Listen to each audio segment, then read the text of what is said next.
Hi everyone, welcome back to my channel, or welcome. And if you're new, I'm Channie, and today we're watching SCP-3008 Trapped in IKEA by SCP Explained.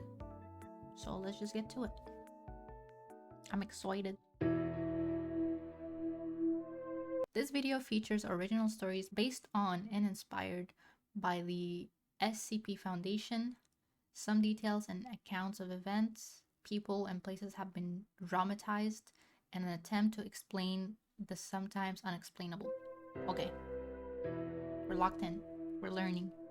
On March 15th, 2011, Martin Sims was wandering down the streets of Carson, California. His clothes were ragged, he was filthy, and gibbering like a madman with a full beard and long, unkempt hair. His body was covered in scars, but he showed no signs of malnutrition. What made Martin's sudden appearance so remarkable? He'd been missing for 3 years. When he was interviewed by police, they asked him where he'd been all this time. They couldn't believe his answer. He'd been trapped in an IKEA since 2008, but this was no ordinary IKEA. This was a dangerous anomaly that would come to be known as SCP-3008. Martin's strange answers in his interview were laughed off by his interviewing officers, who assumed he was either crazy or under the influence of something, but they caught the attention of an SCP Foundation field agent embedded in the precinct. The report was passed up the chain to a local site director, who approved a detachment of Foundation field operatives to look into Martin's case. While he was reluctant to lead the Foundation agents back to the offending IKEA, the Foundation can be extremely persuasive. His screams of, "Please, I'm begging you, don't take me back, don't make me go back," were noted but ultimately disregarded. When the SCP Foundation had triangulated the position of SCP-3008, which was indeed an active IKEA, the entire retail zone was closed and barricaded under the pretense of a severe black mold infestation. Armed Foundation personnel also arrived on the site shortly after, based on Martin's vague statements that there were creatures of some kind inside. Due to his deteriorating mental health, Martin was unable to provide a great deal of lucid information on the specific traits of SCP-3008. But one phrase he kept repeating was, "bigger on the inside." Once researchers were satisfied that Martin had delivered all the pertinent information he was able to, he was administered Foundation amnestics to erase his memory of the last 3 years and return to his family. Well, a cover yes, story I guess. was formulated. Martin that's had good been kidnapped and abused for 3 years by a mentally unbalanced stalker in downtown Carson. He'd been able to escape as said stalker took his own life out of guilt, a suicide that the Foundation expertly fabricated to make their cover story airtight. The Foundation With the was loose end working of Martin overtime with that Sims taken story. care of, the true observation of SCP-3008 could begin. A base set around the perimeter of the mysterious IKEA kept a 24-hour watch on the building, covering all potential entrances and exits. No exploratory missions had yet been approved by the Foundation Ethics Committee, so they first wanted to perform a week of external observation to see if any of the store's anomalous properties extended beyond the confines of the building. After a week of nothing, it appeared they did not. A local site director approved of the use of 20 disposable Class D personnel to explore the interior of SCP-3008. The D-Class operatives would be split into 4 squads of 5 men, Alpha, Bravo, Charlie, and Delta Squad. Each would be assigned a different quadrant of the store and would deliver information back to the control team on site via a live audio and video link. 3 of the 4 teams upon entering the store reported nothing out of the ordinary. Neither the audio or video they were sending back indicated anything different from a standard IKEA store, from the flat-pack wardrobes to the Swedish meatballs. Team Delta, however, suddenly began experiencing a scrambled audio and video connection. Shortly after, communication with Team Delta dropped off entirely. They disappeared somewhere inside the store and haven't been seen since, with one notable exception. After the disappearance and the extraction of teams, Foundation researchers classified SCP-3008 as Euclid because its anomalous properties were at least confined to the interior of the store, and even then seemingly not the entire interior. The anomalous area within SCP-3008 became known as SCP-3008-1. Okay, I noticed, there's a theme here. They always add a -1, either at the source or the first target. 100% secure. There was no telling how many people had already gone missing in the store over the years, but the disappearances must be stopped. The Foundation maintained constant surveillance around the perimeter of SCP-3008, but it appeared I will not be walking the same way into IKEA after this. I just realized it hit me now. I'm like, I'm gonna be extra paranoid now.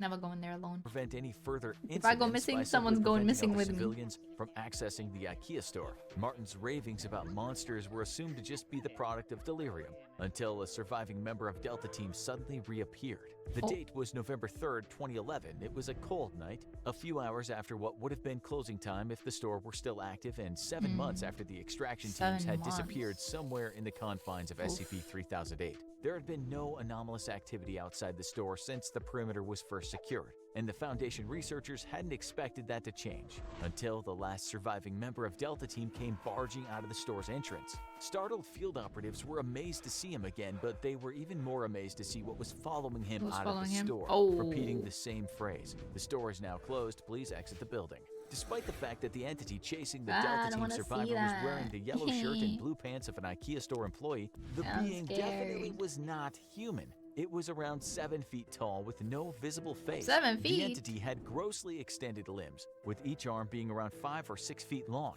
and ending in a huge oversized hand. 6 feet The whole process arms? was so sudden that the field agents present at the perimeter weren't able to save the Delta Team survivor, as the entity reached forward with his freakishly long arms, grabbed him, and twisted his head off like a child with a doll. The field operatives present drew their weapons and peppered the entity with bullets. It would later be classified as SCP-3008-2. The being appeared to collapse and die from the physical trauma, at which point it and the body of the former Delta Team survivor were taken for an autopsy by Foundation researchers. There were no biological abnormalities of the body of the Delta Team survivor, so it did not appear that the anomalous properties of SCP-3008-1 had any effect on the physiology of its occupants. He was not malnourished despite being missing for months, and the contents of his stomach looked to be half-digested food consistent with the menu of a typical IKEA store restaurant. SCP-3008-2, on the other hand, raised a number of perplexing biological questions. The autopsy revealed that the creature's clothes were actually part of its body, like an additional layer of skin. The creature lacked blood or any kind of vascular system.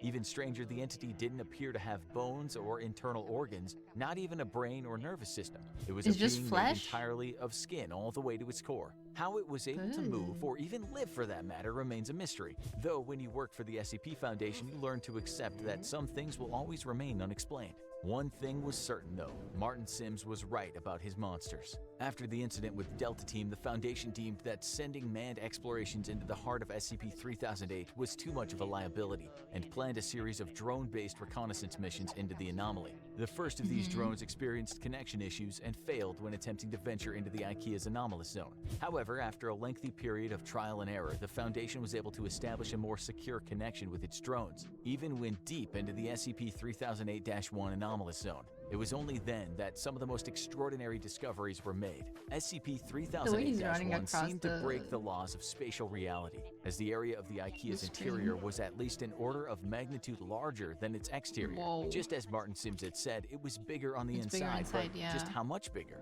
The Foundation has yet to find evidence of any physical terminators within the store that might indicate SCP-3008-1 has an endpoint, while an area of at least 10 kilometers squared has been uncovered in SCP-3008-1. It could, in theory, be infinite. Laser rangefinder tests, which are normally very reliable, have only given inconclusive results. Interestingly, the anomalous area doesn't have any clear visual differences from the rest of the IKEA store, except that it extends forever. An individual trapped within the confines of SCP-3008-1 wouldn't even realize they've entered an anomalous zone until they tried to locate an exit and leave, at which point they'd find they were already hopelessly lost. The geography of SCP-3008-1 does at least appear to be consistent, so people trapped within are theoretically able to retrace their steps and escape if they haven't already ventured too deep.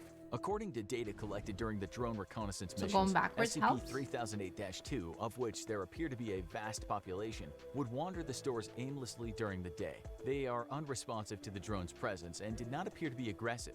While the physical descriptions of these creatures could vary slightly, they all follow the same overall trend. Clothes consistent with an IKEA uniform, no face, either seemingly too tall or too short, and limbs that are grossly out of proportion with their bodies. As the Foundation began sending drones deeper into SCP-3008-1, they found another incredible discovery. There was an unknown population of humans trapped inside IKEA's anomalous zone, and these people had used the IKEA furniture around them to create entire settlements and towns within the store. There were Towns several of in the these towns, all store? of which seemed to cohabitate peacefully. Even Foundation personnel found this development in their research to be truly extraordinary. Since SCP-3008 was first identified, there have been only 14 civilian escapes. Some had been trapped inside for months, others had been in there for years, some far longer than Martin's 3-year stint. While every one of these escapees has eventually been released back to their home, after a liberal application of amnestics and a proper cover story has been devised, the Foundation interviewed each of them extensively first. According to each of these escapees, the people trapped inside the IKEA have built an entirely new society across the various settlements. Contrary to the Lord of the Flies' expectations of a group of people isolated and afraid, there's immense cooperation between the trapped civilians. The food in the several IKEA restaurants in SCP-3008-1 mysteriously replenishes while nobody's there, so there's no threat of starving. And the automatic turning on and off of the lights forms as a rudimentary kind of day and night cycle. Nighttime, however, is when things get dangerous, as the SCP-3008-2 entities, which are known to the people inside as the staff, become extremely hostile after dark. Aggressive hordes of the staff swarm the settlements at night, repeating, "This door is now closed, please exit the building." The civilians inside are usually able to repel these attacks with minimal casualties, but the constant war of attrition slowly wears down those inside. The bodies of the creatures also need to be removed from the area after each attack, as the presence of corpses or even parts of corpses has been known to heighten the ferocity of the next night's attack. During the day, the staff return to a docile and unresponsive state, though they'll still defend themselves violently if anyone dares to attack. Over the course of the interviews with the 14 escapees, Foundation researchers were able to answer another of their key questions. How had so many people gone missing in the store for so long without being noticed? But the answer they received only raised many more unsettling queries. According to the escapees, there were people inside the settlements that, despite being otherwise of entirely sound mind and standard intelligence, seemed to lack very common knowledge that even a child should know. For example, some of them weren't aware of the International Space Station orbiting the Earth, or stranger still, the existence of the Statue of Liberty. This led the researchers to a frightening conclusion. SCP-3008-1 may not only be a nexus point of multiple IKEA stores in our dimension, it could be connected to IKEAs in every dimension where IKEAs exist. While it only abducts a handful of people from each store over an extended period of time, it suddenly becomes clear how this SCP was able to trap so many people without detection over such a long period of time, which in turn led to an even more terrifying revelation. The SCP Foundation may not have SCP-3008-1 as contained Putting as them they into thought. one, like, it hub? might even be tucked away in an IKEA store somewhere near you, just waiting for you to visit. After I'm all, good. there's always No more room IKEA visits for one me more. after this. I'm so good. Thank you. Shout out to SCP Explained. Yeah, you will not catch me no IKEA no more. This GG's. Very interesting SCP lore. IKEAs are off limits now. No more going there. We're good. You can keep them. Keep her. She's yours, you know? But that was enjoyable. Shout out to the channel. And if you like this video, make sure you like, comment, and subscribe. And thank you for the recommendation. And I'll see you guys on the next one. Bye!